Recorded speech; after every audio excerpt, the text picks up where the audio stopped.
Come on, man. Not me on the stage first, man. John Johnson up here first, number one. Let's go. All right, ladies and gentlemen. Today is going to be a fantastic day because we're going to make it a fantastic day. Did you know that? I made today a fantastic day. You got to wake up and make a fantastic life. I hope you all wake up to a fantastic life. And I hope that you get to a position in your life where you say, wow, my life is fantastic. I genuinely wish that for all of you. I genuinely wish this for all of you. And listen, man, I don't care what has been said on the show in the past. For everybody that shows up and continues to show up day in and day out and put effort towards becoming a fucking real estate investor, you are going to win in the end. I don't give a fuck what anybody has said on the show. You are going to win in the end. There are 9 people in the audience right here, right now. We have not made an announcement to bring anybody here. You are the ones that decided to show up today and be on time today. Everybody else likes to just mosey in. You guys are here, right now for a reason. See who we got. We got real estate influencer in the audience, Gone. We got Simon. We got Prolific Kev, Quentin R, Andy, 516, Ruskin, AB, and John Johnson. Aurelio. Man, it's almost like Uriel.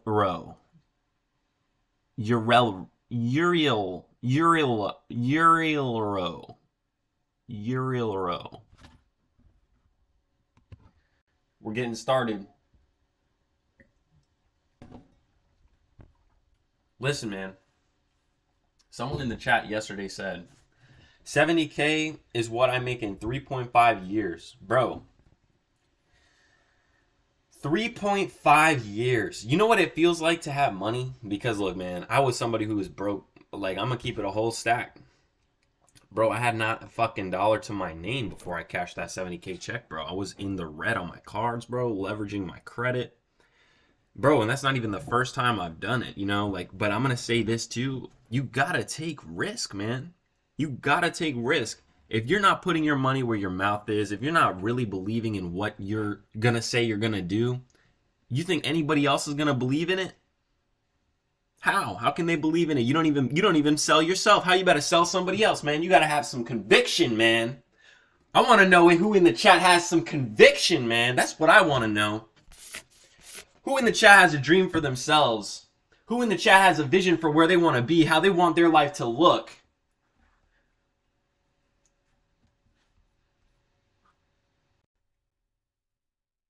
There he is. The man, the myth, the legend. Mr. Bob Sadai. Bob Sadai. Mr. Bob Sadai. Ah, you guys are funny. Mr. Bob Sadai. Waking up in the morning here. Morning, Bob. Are we having breakfast with Bob today? I'm having breakfast with Bob today. Every weekday. Every weekday. That's it. Every weekday. Central time zone's the only time zone. Is that right? I heard about this, the same thing about The only ones I Arizona. know. As far as I know. It's the only one I know. But are you there now? Are you still there in Tennessee? Yep, Central time zone. CST. So you really didn't change the time zone, right? Not much has changed. Yeah. Sun still shines at the same time. Sun goes down at the same time. We don't want to change too much. Yep. I was messing with my sprinkler system this morning. It's been good. Full day already? And it's not even, what, 10:30 your time? Full day already. Drinking some coffee on the porch. It's going to be a nice 85-degree day today. Ooh. I think that's the biggest difference, right? Between Chicago and Tennessee is the weather. God, it is just so far. And we haven't even hit like the October, November, December when like the weather really matters. So just now alone, it's like a 15 to 20 degree difference some days. I'll pay anybody $100 right now to find a cloud in the sky by me. I mean, it's been like this for like 5 days. It's crazy. Oh, beautiful. I'm guessing that's what you enjoy. No clouds in the air, in the sky. Just give it to me. It's just, like I said, coming from Chicago, like we set a record a couple of years ago, most consecutive days without sun. It was like 34 days or something crazy without any sun. Wow. So to be able to go outside September 26th on the front porch, and it was already hot. It's about 80 degrees out already. It's beautiful. I love it so much. Wow. I think that's why I pay too much over here. You have to, yeah. It's the weather. I remember looking up like best weather or whatever it was in the world. And California still showed up on the world list of best weather. Like San Diego and similar places like that was like 70. Like the average temperature across all 12 months was like 74 degrees or 73, whatever it was in the world. It was insane. Yeah, San Diego, it's you can count on it. It's the same pretty much every day. It's the same. I remember. It gets boring for me, but yeah, it's the same. I always find that funny. I always find that very, very funny when like the people in California will do that, where they're like, yeah, but it just kind of gets boring sometimes. Like every day you wake up and it's sunny outside. Heaven gets boring. I'm telling you. That's why we struggle every day. And we got to struggle. It is hilarious. I strive to be that type of like, this is I hate waking up and seeing blue skies and sunshine. Which is why we know what your favorite place is. If you could move anywhere, there you go. You want the opposite. I really like the Four Seasons. I used to live in Four Seasons, and that was great. You get a taste. It's a change. It's variety. I personally like variety. Don't tell that to my wife though. But I like variety. Facial hair variety. There you go. There you go. Yeah. My man likes mixing it up a little bit sometimes. Gotta get a new taste every once in a while. Yep. I like that. Amanda. John, for Amanda, it doesn't get boring. Today. What'd you say? Yeah, what's going on, John? You look a little different today. You got just an aura about you today. Yeah, it's called money, Matt. It's called money. It's money, man. Listen, I just gotta say this, like, how much is left? Oh God, what a question! I don't know if I want to hear the answer. What percentage is left? I should say. Oof. They really expected me to put the money on the Rolex. I'll tell you the truth, man. I couldn't have acquired the Rolex going into the store. I have to open up a Chase account. So I set an appointment to open up a Chase account.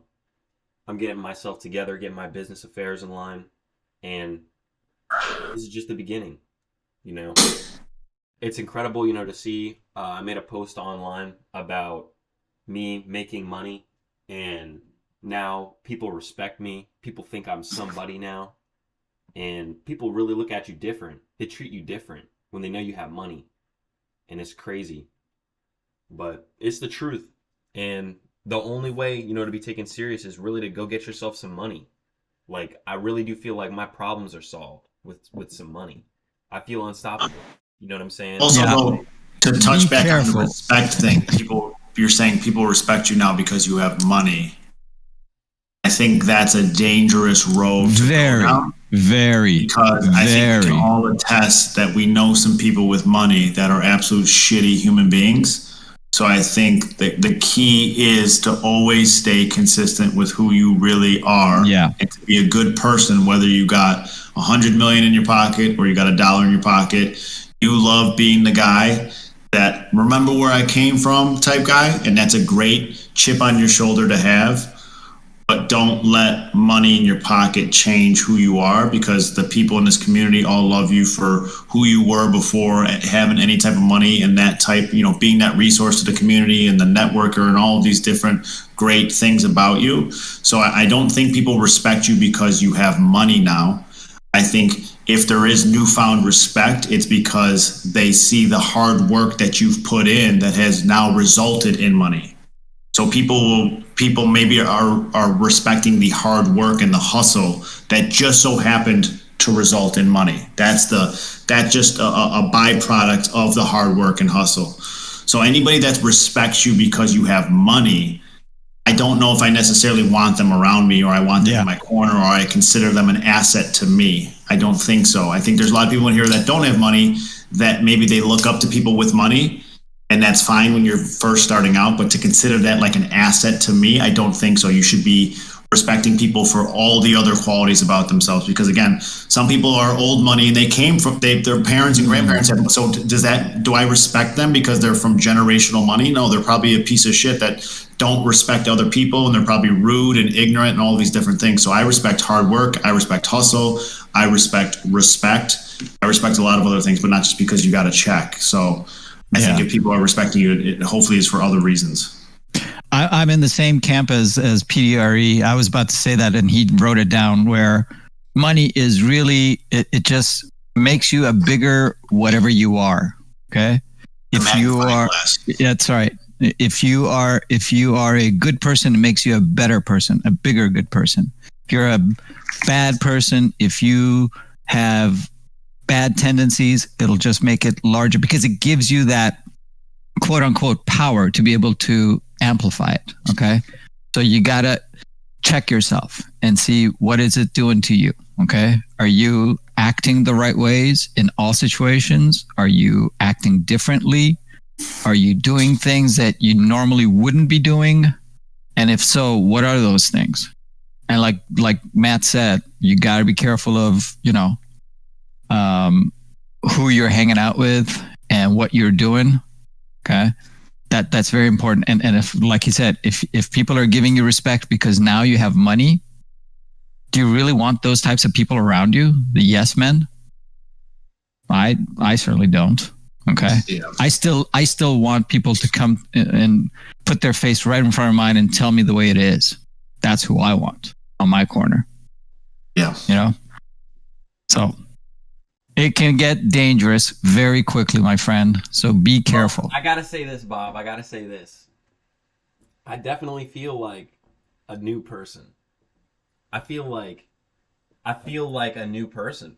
I feel like a new person. But it's not the money that's made you feel. I feel like it's very important for you to understand. And again, I'm not an educator, so you're going to feel however you feel, and you're going to take whatever you get from it. But the money that you have in your pocket now is just a byproduct of the other much, much more important things: the hard work, the hustle, the dedication, all of those things. So you feel different. And the framework that you should put on it is you feel different because you finally realize and physically see that all of the hard work and all of the dedication and determination has finally proven itself to do something, and the byproduct is money in that scenario. So the money shouldn't be making you feel different. You should be feeling that way because you're like, all right, now I understand. If I put work into this thing, I will receive something back from it. I will receive equal amount back or greater amount back. So the money comes and goes, and you're young and you got a big fat check, and that's fantastic. And I don't want to take that away from you at all. You should be happy and proud, and you should be celebrating that. But money comes and goes in this business and in life in general. And if you only feel like this when you have money, it's just, again, a slippery slope. So you should be proud of yourself for all of the hard work you put in up to this point, and the reward was the money in that scenario, and hopefully other life lessons as well. And that's the key word, is the reward was money. Okay. Yeah. So you got to remember that it's just a reward, and it can be taken away and it can be brought back to you. So just be careful. God is good, man. What happens? Adam has a great question for you, Matt. What happens if a seller declares bankruptcy after a sub-2 transaction? I have language in my agreement that states that, but again, this is the tricky part about, I have language in there that says that they cannot claim the property in the bankruptcy. And I also, if they were, that they would, I forget what it says in mine, there is a certain financial penalty for that if they were to do anything post-closing. But knock on wood, I've never had to deal with it. So again, like, does my contract supersede their bankruptcy proceeding in that situation?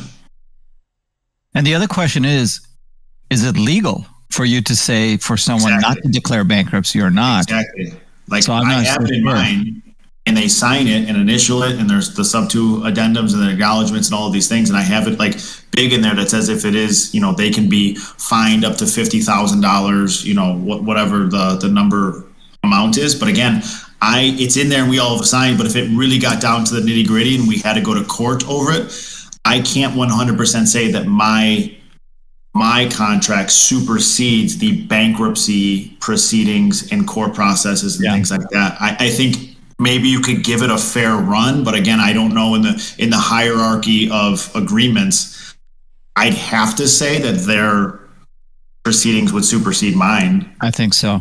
I think it does. Like it's a good scare tactic, but right. I don't think it'll hold, honestly. Yeah. You can't stop anybody from declaring bankruptcy. And in their bankruptcy, they can declare any assets or liabilities in that bankruptcy. So I'm not sure even if you have it in your contract, I don't think it'll hold in court. But I'm not a lawyer. I don't know.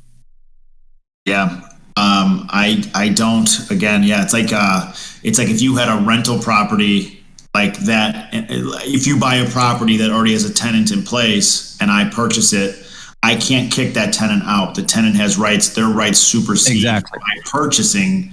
Yep. So their lease has to play out before I can kick them out. Now, in the event of, like, let's just say eminent domain came in, I think eminent domain would supersede possibly. That would be a fair, like, that Correct. Would be an interesting debate there. Yeah. Of like, does eminent domain supersede tenant rights and tenant leases? Right. I feel like the same thing with bankruptcy and sub 2 agreements. Which one? I don't know. And again, knock on wood, I haven't had to deal with it. And I think a lot of people are really new into the sub 2 space. So like what I was talking about yesterday, I don't think there's been enough time and data involved yet to see that type of thing play out yet in terms of. Well, the other thing of it is, Adam, we're talking about chance of a note being called because of a bankruptcy.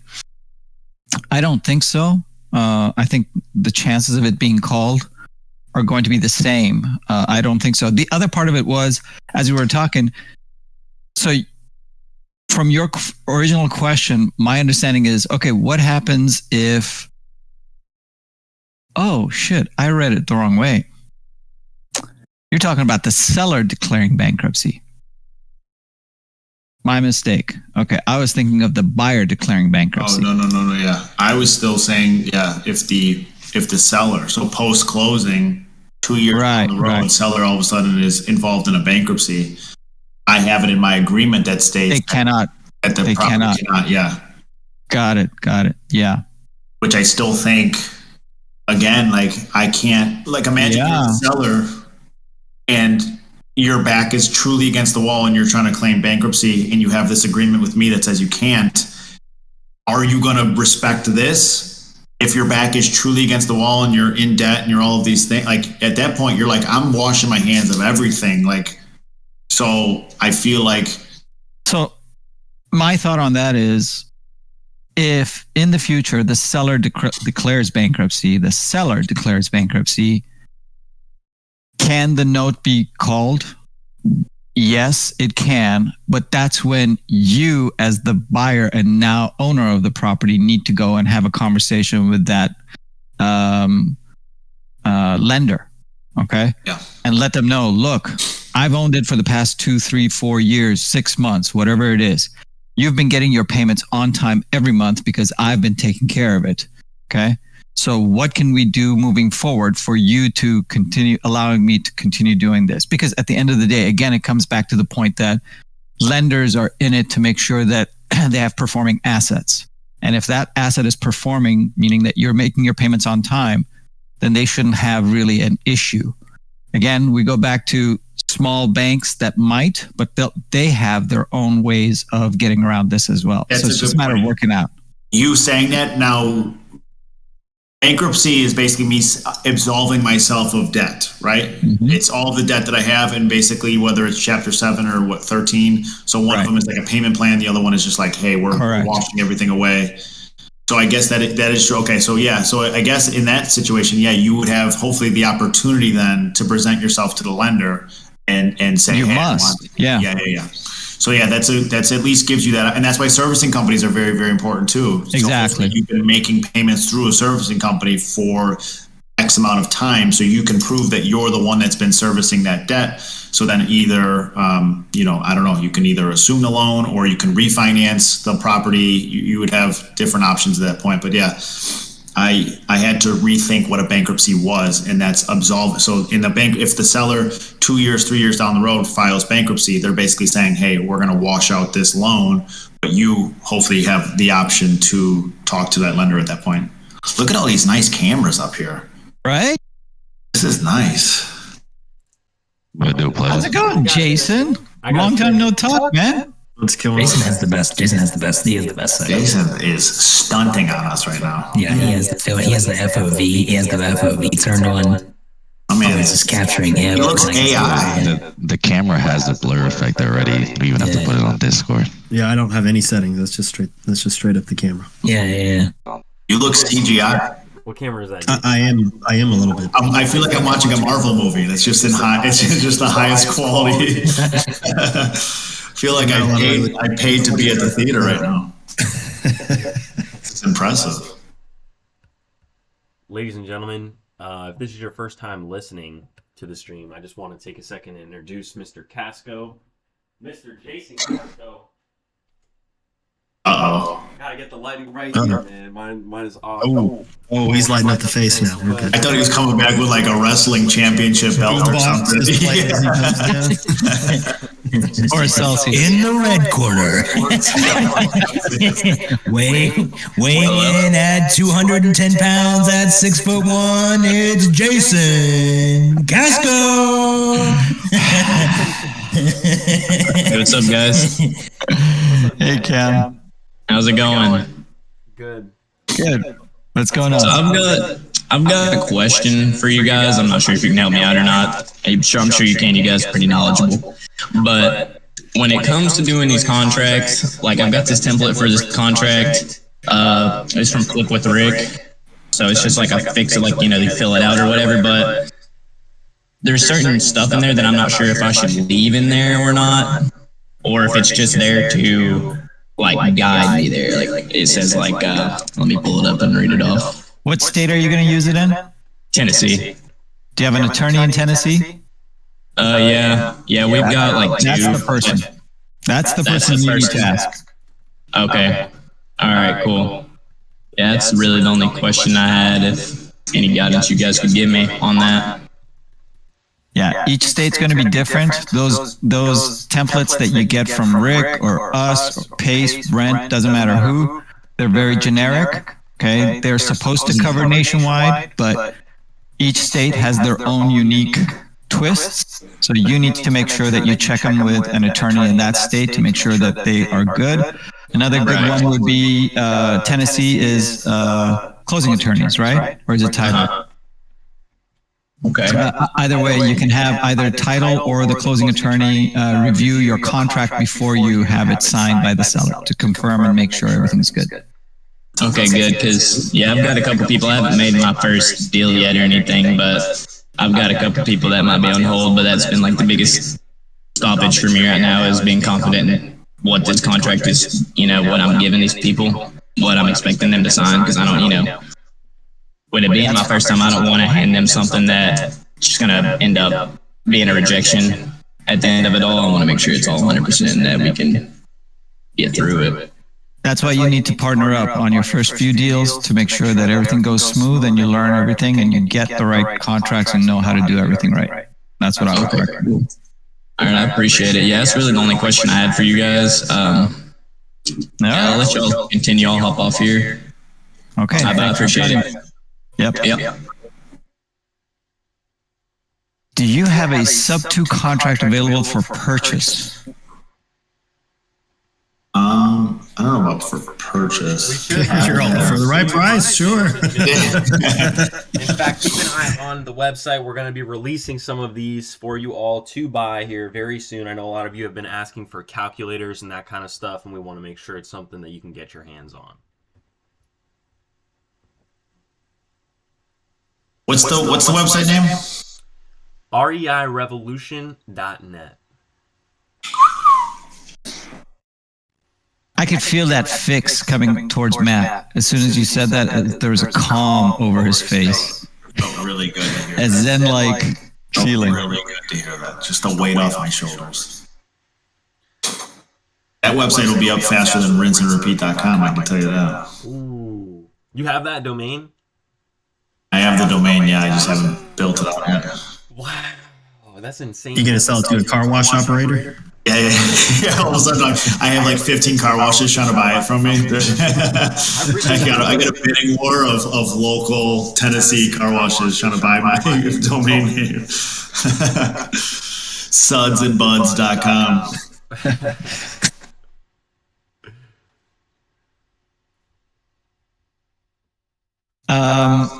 Adam, you're coming up with a lot of great questions today. I love it. I'd like to take a second to highlight Adam because Adam's been in here, for, wow, I think it was since December of last year. And the amount of progress that Adam's been able to make has been life-changing as well. And Adam... How do you mean? Well, I'd love for Adam to come up and share his testimony if he's available. I'm not sure. I see him in the audience there. Adam's got work to do. Leave that man alone. How would you know, man? I feel like there might be something. Adam's got work to do. Adam's What's going on, guys? There he is. How's it going, Adam? It's going great, guys. Thank you for having me. Awesome. Dan said you got 2 minutes up here and then it's back to work. That's right. But yeah, I mean, to speak on what John was saying, the community is crazy. I mean, the relationships I've built in here and the people I've met have really allowed me to, do a bunch of deals at this point and really changed my life. So, I mean, I'm very grateful for John and what he has here, Matt, Dan, Bob, everyone here. So, I mean, if you apply yourself to this community, you can definitely change your life. That's for sure. Awesome. Adam, I'm going to copy and paste. Back to the boiler room.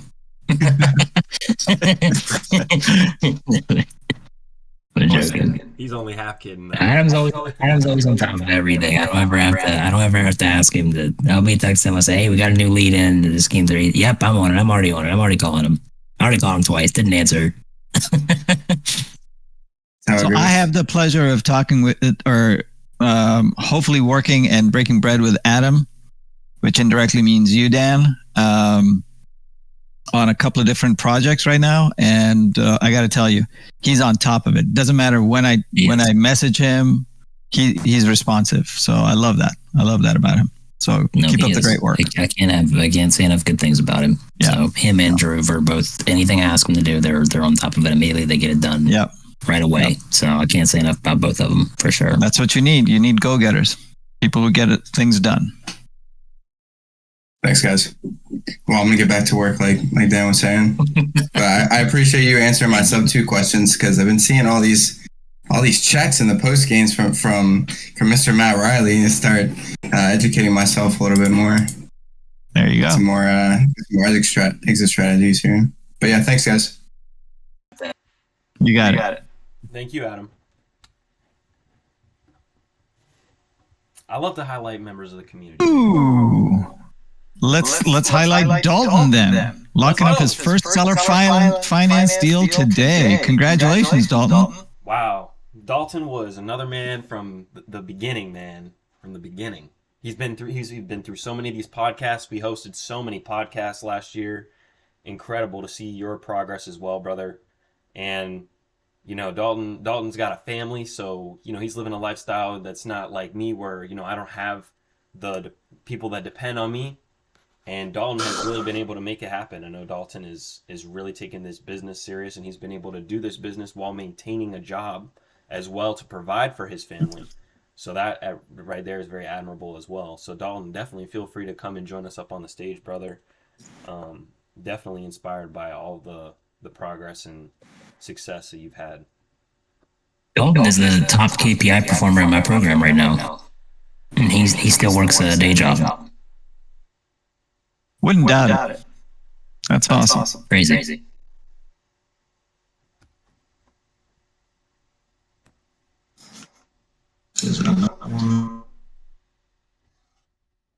It's just so many people, that come, they get around the right people, they surround themselves with people that are actively doing the business, and then they just start crushing it.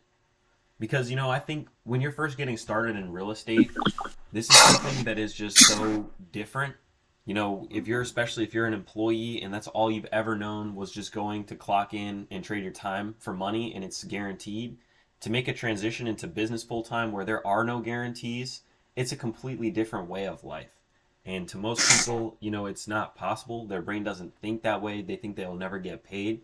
But I can confidently assure you, if you put in the work, you're going to get rewarded. You're going to get paid. But you can't cheat the system. You can't cheat the grind. You have to put in the work.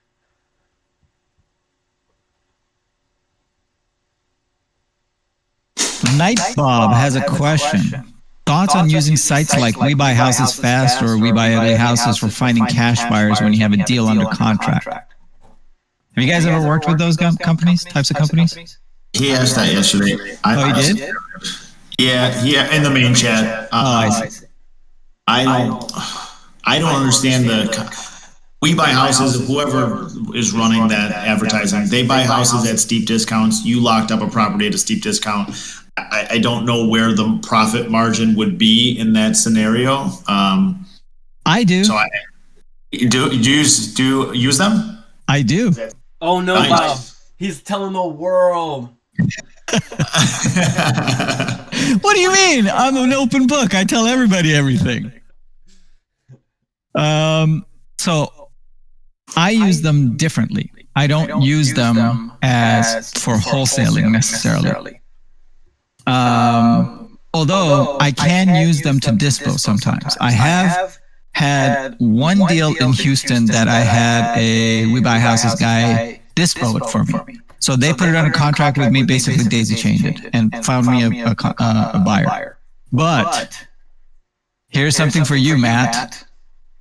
They are very good partners of ours for creative, because they get a ton of leads that they throw away. Oh, you're saying from a dead wholesale lead perspective of got it. Because they're only going in with one mentality of buying. That's all they know. That's all they know. So you go in and you talk to them and you tell them, look, any leads of yours that you can't sell, wholesale it, bring them to me. I'll give you a referral fee. Wow. And those guys pay a buttload for their leads. I mean, home investors, depending on your area, here in California, for example, in Southern California, they charge approximately $10,000 a lead. It's stupid insane. Yeah. Okay? And people buy them. So I'm like, home investor is the... I can't even wrap my head around that business model. Like, I don't even understand how their business model works and how they're able to make so much money off that franchise. They're amazing at making money. Okay. But those guys, if you can throw them $1,000 for every deal that you close on seller financing or creative, they're happy. So that's how I use them. Yeah. So then in terms of when you're dispo, if you've ever used them for dispo on a wholesale deal, on just a regular wholesale deal, right? You guys are more just JVing on whatever the set. Yeah. They're not. Yeah. Okay. Yeah. I mean, I don't think it's I don't want to discredit them 100%. I just think depending, like you are at the top of your game, so you're locking up deals probably where they should be, where maybe somebody's starting out, they should have locked it up for less, or so you're competing with someone trying to do the same thing with you. You're trying to dispo to them who is also trying to lock it up. So if you didn't lock it up, they're gonna laugh at you. They're not gonna take your deals. Yeah, exactly. Yeah, but if you find the right deals, they'll work with you. And finding those right deals is interesting though. Yeah. It's interesting. So that's how I use them. Especially because you're utilizing someone who's spending tremendous amounts of money on a monthly basis for advertising, instead of trying to do that with, you know, a typical wholesaler who's getting a couple leads a month that they may be able to send over your way. You're talking to somebody that's probably getting 10s and 20s and, you know, however many a month that they could possibly send your way. And the other thing is that these guys are not part-timers. They're full-time, fully invested in their business. And so they have their numbers down. And they know that, you know, I spent this much for marketing. If I can get any of it back, I like it. So they're open. They're open to creative. We ought to bring somebody from that company to come and speak on our podcast. Yeah, because imagine like whatever they're spending on a monthly basis and how many leads are getting thrown off to the side that don't match whatever they're doing. Even if they can recoup a small 5 to 10% of that, they can add that back to their bottom line for advertising and marketing, or at least recoup those costs in general, which would just boost the bottom line in general. So smart for them. Yep. And it doesn't cost them anything to work with you. None. So it's not an additional cost that they'd have to incur in order to convert those leads. Yeah. And they're stuck with their territories too. So you got to hit each territory and find out. If you can find their list, you can just keep calling them like you do for cash buyers. Yeah, that's good. I like that. This computer is being loud.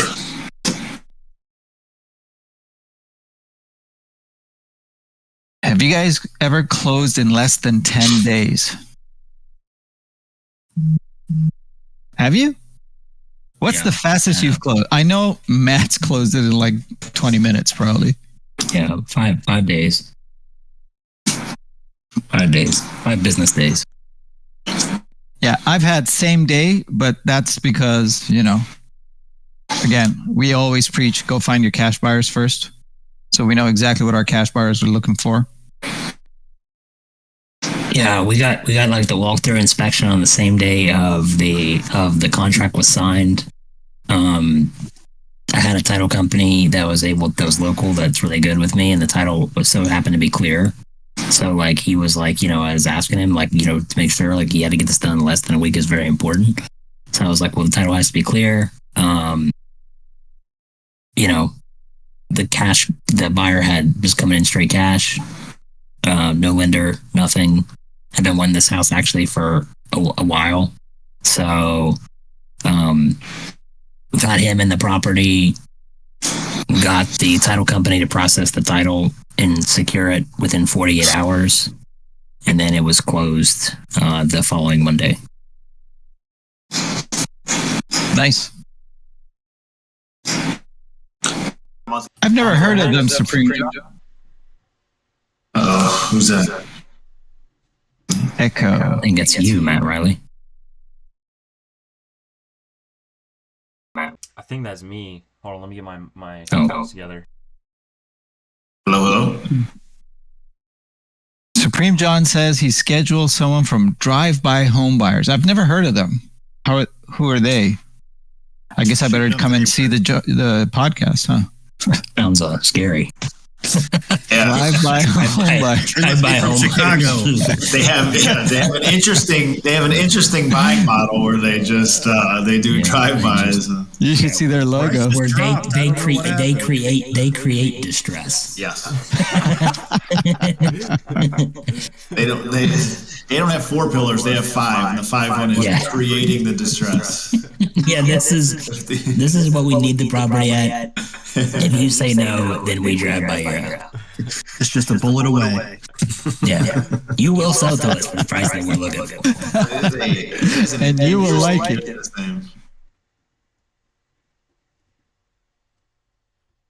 Wow. Indiana Real Estate Network. Is that We finally got a short sale offer back from the bank. Well, we've been working on it for 3 months. We have a cash buyer at 90. They gave us we put in an offer at 35 originally with the contract estimate that came back. They came back at 48. So we're gonna counter at 40 and try to hopefully settle somewhere in between 48 and 40. Nice. I think I really want to. I think like it's really like. I think it makes sense to take it at 45. We know we were testing it. We were pushing it at 35. But I mean, the numbers are realistic at 35 as well.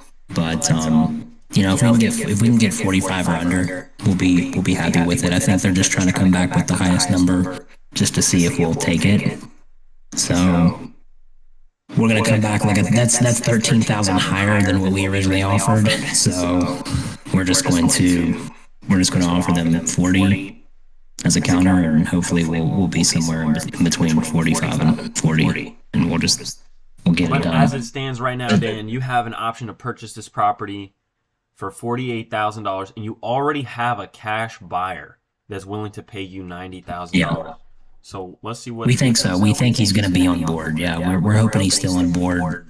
It's been a few months since the last time we talked to him. So we're hoping that he's going to be able to come back in. He told us to give him a call back today. Couldn't talk yesterday, but he should be able to stay locked in. No, originally he said he couldn't do any more than 90. So that's why we decided to go for the short sale, because 90 wasn't going to cover everything, and he was really the only one interested inside the property. So, yeah, we right now as it stands, we're making 42,000 off of it, but hopefully we can make 45. I think that's what 45 is really the magic number for us. You know, obviously you're always trying to get as much as you can get in a situation with the bank, but think if we can get somewhere between 40 and 45, we'll take it. So just to educate me, are you going to close on it first, or are you going to just wholesale it? No, we're going to close on it just because like we're in contract with the bank, so we have to double close initially first. There you go. And we negotiated out a cash for keys situation with the homeowner, so we're going to give him a few bucks, just to make sure that he's not going to be homeless. But so he's been very cooperative. He's done everything that we've asked him to do. The short sale team has asked him to do. We're going to make a lot of people a lot of money on this deal, which is cool. So, I have an investor who, I have people that invest into marketing for our company. And this lead happens to be a lead that came from an investor's campaign. So that investor will be paid out on this deal. He'll be paid out multiple thousands on the deal. And the short sale company, they're gonna make money off the deal. We have to pay them a flat fee on the deal. So they're really good. And then we're giving the homeowner a couple bucks, and then we're walking away with the rest. Nice. Well, congratulations. That was like a good deal. There, Dan, is you created a lot of different opportunity for people to make money. And I think a lot of people have a misconception about why, some of these assignments are so big. There's a lot of stuff that goes into these scenarios where people have to work together to make these transactions happen. And so that's why there's a lot of money on the table, especially for problems like this. You're solving the bank's problem because the bank doesn't want to foreclose on the house and take it back and then sell it. They just want to be done with it. Right, the bank is in a different game. They're not trying to hold assets. They're trying to control assets, and so you're paying the bank. Yeah, they've already lost. They've already lost money. They've already lost a major amount of money. So they're. I mean, even at 48, they're losing a whole lot of money. But for so we're just putting a Band-Aid over the bank, really, essentially at this point. But they. It's what's crazy about this investor in particular that invested on this campaign that this lead came through is his first deal was a $42,000 spread in Irving, Texas. His second deal was a $72,500 deal in Philadelphia, Pennsylvania.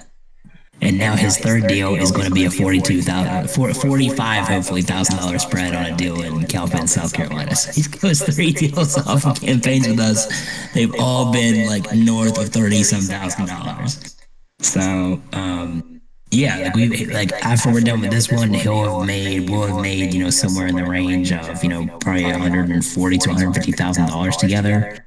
And he's been paid out 20% on that, huh? When did he get started with you? He started with me in March. Wow. March of last year? Or so 6 months. 6 months this year. Wow. So in 6 months, he's made us, almost $150,000 in revenue, and he's been able to take 20%, 20 to 30%. I think his might be 30% on his campaign. So Wow. yeah. Is that good, Dave? Yeah. 30% passive? That's good. incredible. He's not doing anything. He doesn't have to make a call to a seller. He doesn't have to negotiate with the buyer. He doesn't do anything. He just supplies the marketing dollars, and he's good. I think he's spent a little over $10,000 at this point with us. He spent like 12 or some thousand total. And You get a return of near 30. after this deal closes, let's just say we're at 150,000. His walk away from this year will be north of $40,000. Wow. Dan, how do I sign up?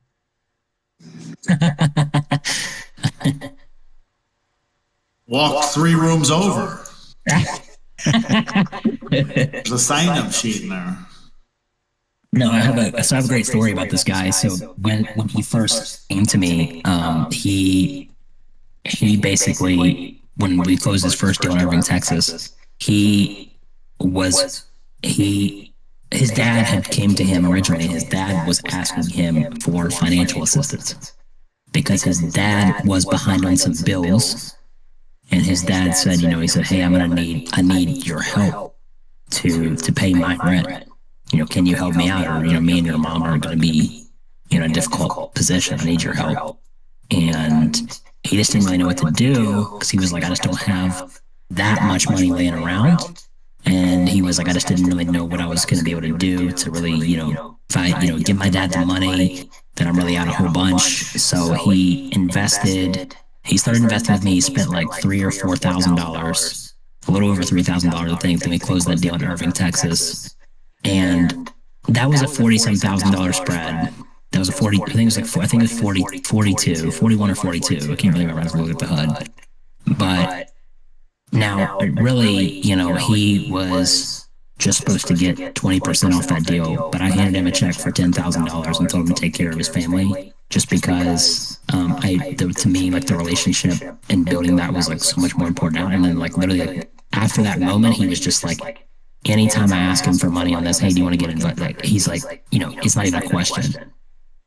So, sometimes to like lose a little bit more up front, like after I paid out my team and everything like that, like I basically gave him like almost like 40% of the deal after I'd already paid my guys out. I almost gave him like 40% of the deal, and of what my company was going to be left over at the end on my side. And so I but I was just like, to me, it was more important to like try to, boost that relationship. And now, so it's like, he just, after I handed him that check, it like changed his life.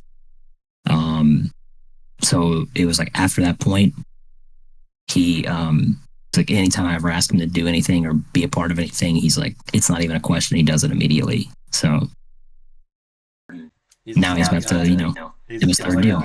He's a solid dude. So did he have to come in with like $150,000 to work with you? No. No, the credit card machine's in the back of the room, though. You just run back there and swipe it. Yeah.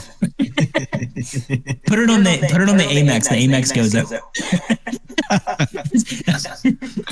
Our marketing guy, this guy Evan, who works with us, who does our closer. He's the closer for my marketing team, and my guy was telling me the other day. He said Evan was on a call. I was listening to this call the other day, and Evan was like, "Oh man, I just made a close on the marketing side, or I made a close on the service." And he's like, I look at my Stripe account and I see like $1,800 come through, and I'm like, "What the fuck? What are you talking about? What do you mean you made a close? $1,800? Like, you're $3,000 short." He's like, "Wait for it." And then he sees 1,000. Like, he kept getting these like charges. And he said the guy had like, basically, this guy was on his last leg, I guess, was like putting it all on different credit cards. And he goes, at one point he was trying to swipe one card, it wasn't going through. And he said, let's go back and listen to the call. And Evan was like, Do you have Amex? He said, I think if you put it on Amex will go over. So he put it on the Amex card. He was like, oh yeah, I do have Amex actually. So this guy is like, he is throwing it all on the table to make this thing work. So, you know, I have respect for that a little bit. I think it's a little bit stupid, but I have respect for it somewhat. So, you know, he better work his ass off to get that return. Well, he's going to be working with the best, so I mean, it's pretty much guaranteed. It's guaranteed. It's guaranteed, dude. It's guaranteed. It's a no-brainer. You know what I'm saying? Listen, if you don't have access to $5,000, $6,000 cash, go get a credit card, man. Put it on the Amex. You can spend it. Put it on the Amex, man. Get that money there, man. That's having a seizure. With the licenses that I hold, this is not financial advice. This is for educational purposes. This is not financial advice. Hey, I'll tell you right now, man. I'll tell you right now, and I'm gonna keep it a stack. Okay. I put it all on the line. I was in a foreign country. I didn't speak the language, and I had my credit cards maxed out. I'm talking maxed out. I was in Ecuador. Had not $1 to my name, Dan. You remember I was tweaking, Dan. I was tweaking. But it put me in a position where I could not fail.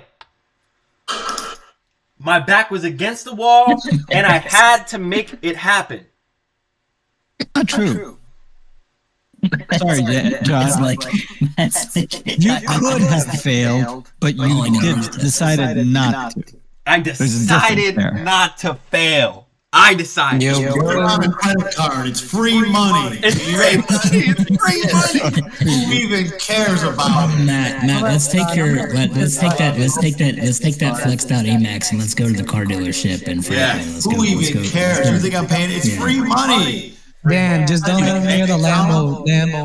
When I first moved to Miami, man, I have a lot of friends. I have a lot of friends who make way more money than I do. And I was at Marathon. My friend, he said, and he's like, you know, he's really. I don't really. I guess he just has like he had a big company, sold it, exited, multiple 8 figures at one point, and he had a large real estate brokerage at one point. I remember we were out one time. This man was trying to get me to buy a boat.